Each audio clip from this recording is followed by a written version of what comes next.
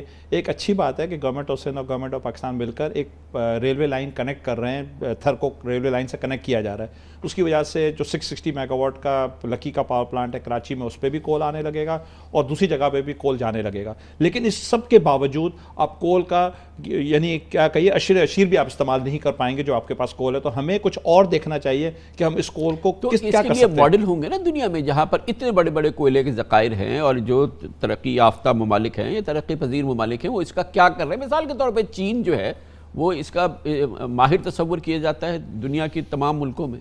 جی دیکھیے, کول جو ہے ایک ہائیڈرو کاربن ہے, تو اس کو ہائیڈرو کاربن کے دوسری شکلوں میں کنورٹ کیا جا سکتا ہے. فار ایگزامپل تھر کول کو گیسیفیکیشن کیا جا سکتا ہے. آپ کو پتہ ہے خان صاحب کہ پاکستان میں گیس کے ذخائر ختم ہوتے جا رہے ہیں. پاکستان میں اس سال آپ دیکھ رہے ہیں کیا ہو رہا ہے, ہماری LNG کی امپورٹس بڑھتی جا رہی ہیں, تو پاکستان میں یہ بہت بڑا پرابلم ہے. آئندہ کچھ سالوں میں, اب آج کل ہم فرٹیلائزر پلانٹس کو تو سپلائی کرتے ہیں گیس, لیکن آئندہ کچھ سالوں میں جیسے جیسے گیس ختم ہونے لگے گی ہم فرٹیلائزر پلانٹس کو نہیں دینے لگیں گے. جب ہم فرٹیلائزر پلانٹس کو نہیں دیں گے تو ہم یوریا نہیں بنا پائیں گے, اور جو کہ پاکستان کے لیے یہ تو فوڈ سیکیورٹی کا مسئلہ ہے کہ ہمیں یوریا ہر صورت میں چاہیے. تو اس وقت میرے خیال میں تھر کول کا سب سے اچھا یوز یہ ہے کہ تھر کول کو استعمال کیا جائے, کنورٹ کیا جائے اسے یوریا میں, اور یہ ہماری جو انیشیل کیلکولیشن ہے اس کے مطابق آپ اس کو کنورٹ کر سکتے ہیں اور انٹرنیشنلی کمپیٹیٹیو پرائزز پر آپ یوریا بنا سکتے ہیں اسی کول کو استعمال کرتے ہوئے. اور یہ ہمارا سب سے نیکسٹ یوز جو ہے یہی ہونا چاہیے. جو ہمارے ایگزسٹنگ پلانٹ ہیں ان پہ بھی ہمیں یہ کول لے جانا چاہیے تاکہ اس کو کنورٹ کر کے کول پہ چلایا جائے. نئے لگانے چاہیے یوریا کے پلانٹ جو کہ سائٹ پہ لگائے جائیں یا کوئی اور بہتر جگہ پہ لگائے جائیں, یا اس کو گیس میں کنورٹ کیا جائے. اس کے لیے ظاہر ہے کہ حکومت پاکستان کی تو جتنی سرمایہ کاری یہاں پہ چاہیے, جتنی مہارت چاہیے, جتنا تجربہ چاہیے, وہ ابھی پاکستان میں اس لحاظ سے ہے نہیں, اور ریاست کے پاس, حکومت کے پاس تو بالکل نہیں ہے. تو اس کے لیے اس پورے ماحول کو بڑا پرکشش بنانا پڑے گا, جو کہ بڑے بڑے انٹرنیشنل پلیئرز ہیں یا جو اس کے جو ماہر ہیں جو کہ اس پورے کام کو جانتے ہیں, کہ ان کے لیے اتنی کشش پیدا ہو کہ وہ یہاں پر آئیں اور پھر وہ اس پوری جو ہمارے یہ ذخائر ہیں ان کا بہتر سے بہتر جو استعمال جو آپ نے تجویز بھی کیا ہے اس کا استعمال ہو سکتا ہے وہ ہو سکے. جی بالکل صحیح بات ہے, اور اس کے لیے جو سب سے بڑا ماہر جو ہے اس کام کے لیے وہ چائنا ہے, اور گورنمنٹ آف پاکستان نے اس کو اب سی پیک میں شامل بھی کر لیا ہے اس پروجیکٹ کو. اب یہ پروجیکٹ جو ہے سی پیک کا پارٹ ہے اور یہ اب ریسرچ کی فیزز سے جا رہا ہے. لیکن میرے خیال میں ابھی government of Sindh, government of Pakistan اور پرائیویٹ سیکٹر کو مل کر یہ سب مل کر ایک کام کرنا چاہیے اور بہت محنت کرنی چاہیے, کیونکہ ہمیں جو اس کی ضرورت ہے وہ تقریباً 2029 میں ضرورت پڑے گی. سو آج سے لے کے 6-7 سال, اور پروجیکٹ آف دس نیچر 7 سے 8 سال لگتے ہیں بننے میں. اگر ہم جتنا ویٹ کریں گے تو آپ دیکھیے گا 28, 29, 30 میں پھر ہمیں یوریا کی کمی آنے لگے گی, پھر ہمیں یوریا امپورٹ کرنا پڑے گا. اگر آج سے ہم نے کام یہ کرنا شروع نہیں کیا تو آج سے ہمیں پاکستان میں بہت بڑی فرٹیلائزر کی 4-5 بڑی کمپنیز ہیں. آپ دیکھیے فوجی ہیں, اینگرو ہے یا فاطمہ ہے, دوسرے لوگ ہیں جو کہ یہ بہت جائنٹس ہیں اپنی فیلڈ میں. تو ان لوگوں کو لے کر, سی پیک اتھارٹی کو لے کر, پھر یہاں پہ کراچی میں جو انرجی ڈپارٹمنٹ ہے, ان کو سب کو مل کر سر جوڑ کر یہ کام کرنا چاہیے. چائنیز ہیلپ بھی کرنا چاہتے ہیں, اور اس میں ایک اچھی بات یہ ہے کہ چائنیز جو ہیں وہ پاور پلانٹ میں تو آپ کو گورنمنٹ سے سرکولر ڈیٹ کے ایشوز ہوتے ہیں, پیسے ملتے ہیں نہیں ملتے. یہ تو یہ ہے کہ آپ یوریا بنائیں گے اور لوگوں کو بیچیں گے تو اس میں پیسے بھی جلدی سے آپ کو مل جائیں گے, پیسے کا بھی ایشو نہیں ہے. تو یہ ایک بہت اچھا وائبل پروجیکٹ ہے, لیکن ایک صحیح معنی میں محنت کرنے کی ضرورت ہے. مجھے تو ایک پاکستانی کی حیثیت سے لگ رہا ہے کہ یہ ایک طرح سے خدائی مدد ہے کہ آگے جن چیزوں کا فقدان ہونے والا ہے, جس کی ہمیں شدید مسائل پیدا ہو سکتے ہیں, جیسے کہ آپ نے فرمایا کہ جو ہمیں گیس اپنے فرٹیلائزر پلانٹس کو دینی ہے وہ ہوگی نہیں تو ہم دیں گے کہاں سے, اور پھر فیڈ سیکیورٹی کے مسئلے ہوں گے, تو وہ اس کا ایک ذریعہ جو ہے جو کہ قدرت فراہم کر سکتی ہے وہ تو اب آپ کو دے دیا ہے. اب آپ کو اس کو استعمال کرنا اور اس کو کس طریقے سے فوری طور پہ اس پہ کام شروع کرنا اور ایک منصوبہ, ایک مربوط منصوبے کے تحت اس کو آگے بڑھانا, یہ تو اب ہماری ذمہ داری ہے. جی جس طرح شاعر نے کہا کہ میں ہر چیز میں دیر کر دیتا ہوں, تو کول کو استعمال کرتے ہوئے بھی ہم نے دیر کر دی.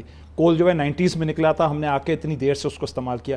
اسی طرح سے اس کا کام جو یوریا کنورژن جو ہے یہ بھی ہمیں آج شروع کر دینا چاہیے, ورنہ 5-6 سال کے بعد آپ یقین جانیے کہ ہم یہ کہیں گے ہم نے پھر دیر کر دی اس کام کرتے ہوئے. ہمیں آج سے کام شروع کرنا چاہیے, اور یہ پاکستان اللہ تعالیٰ کی خاص دین ہے, اور ہمیں تو ہر طرح کی ریسرچ کرنی چاہیے تاکہ اس کول کو ہم زیادہ سے زیادہ یوز کر سکیں. ادروائز کول زمین کے نیچے تو کسی کام کا نہیں. تو یہ یوریا کنورژن کے لیے ہمیں اسی مقام پہ پلانٹس لگانے پڑیں گے فرٹیلائزر, یا یہ کہ جو ہمارے ایگزسٹنگ پلانٹس ہیں وہاں تک جائیں گی یہ؟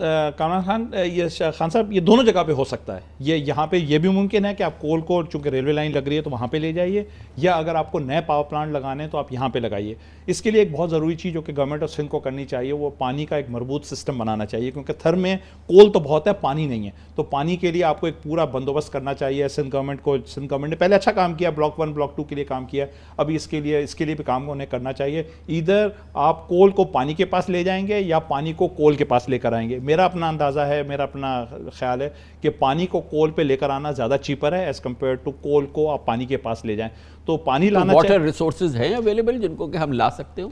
جی، یا تو پانی کے ریسورسز کرنے چاہیے یا سمندر کے تھرو پانی لانا چاہیے. جی، سمندر سے پانی لانا پڑے گا کیونکہ اس کے لیے بہت پانی چاہیے ہوتا ہے آپ کو. تو سمندر پہ آپ کو RO وغیرہ لگا کر آپ کو پانی یہاں پہ ڈی سیلینیشن چاہیے آپ کو، مطلب صاف پانی چاہیے. جی، صاف پانی چاہیے. تو آپ سمندر پہ ڈی سیلینیٹ کریں گے، پھر فریش واٹر ادھر لے کر آئیں گے، یا آپ کول کو KT بندر لے کے جائیں گے. اچھا، ایسے عالمی ماڈل تو ہوں گے نا جہاں بالکل یہ صورتحال ہے اور اس کا بھرپور استعمال ہو رہا ہے؟ جی، چائنا میں کئی ایک پلانٹس ہیں جس میں کوئلے کو یوریا میں کنورٹ کیا جاتا ہے. یہ ایک اسٹیبلش ٹیکنالوجی ہے، یہ کوئی ایسی چیز نہیں ہے کہ کوئی انہونی کوئی نئی چیز ہوگی.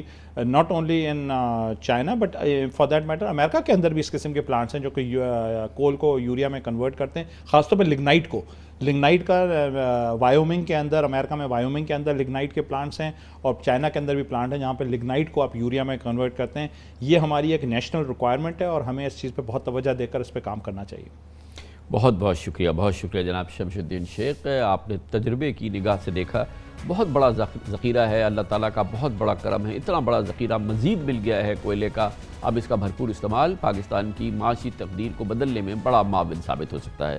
کمرشل بریک، اس کے بعد ذکر کرتے ہیں. موجودہ صورتحال یہ ہے کہ پاکستان میں مہنگائی مزید بڑھ گئی ہے اور 2 سال کا ریکارڈ ٹوٹ گیا ہے. صرف پاکستان کا مسئلہ نہیں ہے، لیکن پاکستان کا مسئلہ اس لیے سنگین ہے کہ ہمارے روپے کی قدر مسلسل کم ہو رہی ہے اور یہ تمام چیزیں ہم امپورٹ کرتے ہیں. ماہر معیشت کیا کہتے ہیں یہ بتائیں گے آپ کو چھوٹے سے وقت کے بعد. ہر متوسط طبقے اور غریب پاکستانی اس بات کی تصدیق کریں گے کہ پاکستان میں اس وقت مہنگائی کے تمام حالیہ ریکارڈ ٹوٹ رہے ہیں. آج اس کی سرکاری تصدیق بھی ہوئی. وفاقی ادارہ شماریات کے کنزیومر پرائز انڈیکس کے مطابق پچھلے مہینے جنوری میں مہنگائی کی شرح 12.96 تقریباً 13% تک پہنچ گئی، جس کے بعد مہنگائی کا 2 سالہ ریکارڈ ٹوٹ گیا ہے. اس سے قبل جنوری 2020 میں مہنگائی کی شرح 14.6% تک پہنچی تھی. حیران کن سرکاری اعداد و شمار کے مطابق پچھلے سال جنوری میں مہنگائی کی شرح 5.7% تھی، جو ایک سال میں 130% اضافے سے اس سال جنوری میں 12.96% ہو چکی ہے. ادارہ شماریات کے مطابق سالانہ بنیادوں پر کوکنگ آئل 54%، گھی 47%، دالیں 41%، سبزیاں پھل 28%، جبکہ پیٹرولیم مصنوعات 36% مہنگی ہو چکی ہیں. اس مالی سال جولائی سے جنوری مہنگائی کی اوسط شرح 10.26% رہی تھی، جبکہ گورنر اسٹیٹ بینک ڈاکٹر رضا باقر نے حالیہ مانیٹری پالیسی اجلاس کے بعد اطمینان کا اظہار کیا تھا کہ پاکستان میں مہنگائی کی شرح اندازوں سے ابھی کم ہے. جو لاسٹ مہنگائی کا ہیڈ لائن انفلیشن کا نمبر آیا تھا وہ تھا تقریباً 12.3% ایئر آن ایئر. لیکن اگر آپ اس کو اس کے پچھلے مہینے سے دیکھیں تو جو انفلیشن کا، جس کو ہم انفلیشن کا مومنٹم کہتے ہیں، وہ مہنگائی کا مومنٹم کم ہو رہا ہے. نومبر میں جب انفلیشن کا فگر آیا تو وہ منتھ آن منتھ 3% تھا، لیکن جب دسمبر میں ہم نے مہنگائی اور CPI کا فگر دیکھا تو دسمبر میں اتنی ہی قیمتیں رہیں جتنی نومبر میں تھی، یعنی کہ منتھ آن منتھ جو مہنگائی تھی وہ 0% کی سپیڈ سے بڑھی تھی. یہ بتاتی ہے کہ جو مہنگائی میں مومنٹم ہے وہ تھوڑا کم ہو رہا ہے. ابھی تو تھوڑی بہت جو ہمارا ہیڈ لائن انفلیشن ہے ایئر آن ایئر وہ تو تھوڑا بڑا ہوا ہی رہے گا، لیکن اس سے اگر ہم آگے تھوڑا سا دیکھتے ہیں تو ہم یہ دیکھ رہے ہیں کہ ایکچولی جو ہماری مہنگائی کی پروجیکشن ہے وہ تھوڑی کم ہوئی ہے. کھانے پینے کی متعدد چیزوں اور اشیاء خوردلوش 17% GST کے بعد مزید مہنگی ہوئی ہیں، لیکن پچھلے ماہ منی بجٹ پیش کرتے ہوئے وزیر خزانہ شوکت ترین کا اصرار تھا کہ فائنانس بل سے ملک میں، یعنی منی بجٹ سے ملک میں مہنگائی کا کوئی طوفان نہیں آئے گا. اب شوکت ترین کہتے ہیں کہ مہنگائی ایک عالمی مسئلہ ہے اور حکومت کے کنٹرول میں نہیں ہے.